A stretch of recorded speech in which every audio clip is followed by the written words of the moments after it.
It's taping day! So, ayun na nga guys, medyo madilim pa yan kasi napakaaga ng aming call time. Though, hindi naman sobrang aga, mga 4 AM lang naman.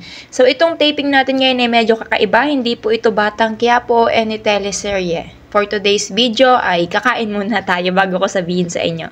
Yan, for today's breakfast, meron tayong giniling saka boiled egg. Ayan, kain po tayo bago mag-start ang ating taping. At meron po tayong kasama dito for the first time. Ayan, kasama ko si Jowa kasi kailangan mag-jowa yung mga kasali dito. So, ano nga ba yung taping natin for today? At bago ko sagutin yung tanong na yan, ayan, nakapasok na kami dito sa loob. At opo guys, nasa loob po kami ng bar club. Bar club ba tawag dyan? Ewan ko, basta first time kong makapasok sa ganitong lugar. Grabe guys, napakaangas. Sobrang angas, napakaganda pala ng lugar na to. So, bar to guys, may mga DJ something dyan, may mga alak. So, mga party goers kami dito, ayun.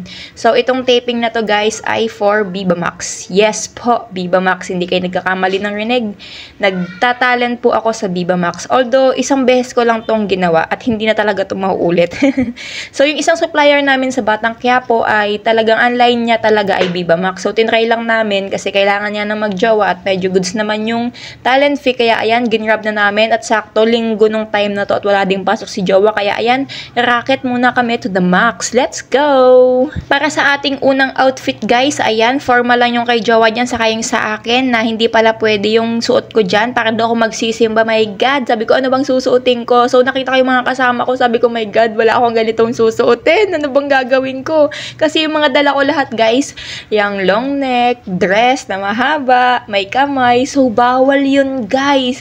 So, ay, ilang beses akong pinagpalit dyan kasi mukha daw akong magsisimba. Mukha daw akong pupunta sa mall. Hindi daw ako mukhang party goers. My God, di naman talaga ako party goers. Ano bang susuotin ko? Buti na lang pala guys, yung ibang kasama ko dito is may mga dala silang extra. Kaya, ayun, pinahiram nila ako ng masusuot. At ito nga yung kinalabasan guys. Ayan. Yan po yung suot ko ngayon. Grabe, para lang ako nakabra. Na sobrang hiya ko niyan guys. Halos ayoko nang lumabas ng CR. Pero ayan, nakuha ko pang mag-model-model kasi guys, first time in my life akong magsusuot ng ganito. Opo, first time po talaga. Grabe. Pero dahil tinanggap natin tong project na to, ay wala na tayong magagawa. Kaya proceed na tayo sa taping para matapos na to. Let's go! So, ito guys, yung aming venue for today's taping. Ayan, dyan kami magsasayaw-sayaw. Dyan kami magiging wild. Dyan kami wawal-wal. Cheers lang. Hindi kami nagwalwal. Bawal kasi alak. Pero, pwedeng mamulutan. So, ayan. Ito yung aming set for today's video. Kaya, ayan. Umpisahan natin. Let's go! At ayun na nga guys, natapos na nga yung aming tatlong scene na ginawa dun sa baba, sa club mismo. At ayan, lunch time na. So, para sa ating ulam, meron tayong piniritong tilapia at gulay. So, ayan, ibang suot na din namin ito guys. Kasi pangatlong scene na, diba? Hindi man pwedeng paulit-ulit yung suot mo dyan. Kaya ayan, kain po tayo!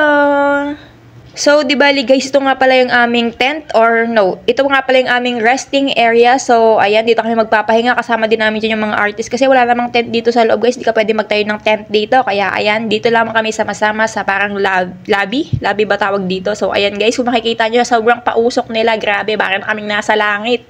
Hay na kami dyan guys, sobra!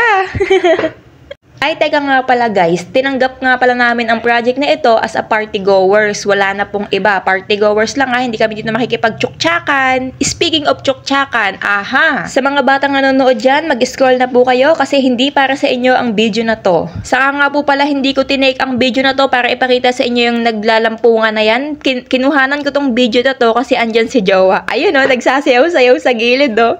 Grabe ka, sabi niya nga sa akin ng awkward daw nung part na yan kasi hindi niya na alam yung gagawin niyang step. Tapos naiilang pa siya dun sa naghahalikan sa tapat niya.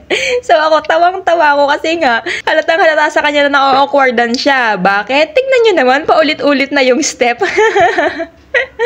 So ayun na nga guys, after nung take na yon, ito nga pala yung artist namin dyan. Hindi ko sila kilala kasi hindi ba ako nanonood ng Viva Max do.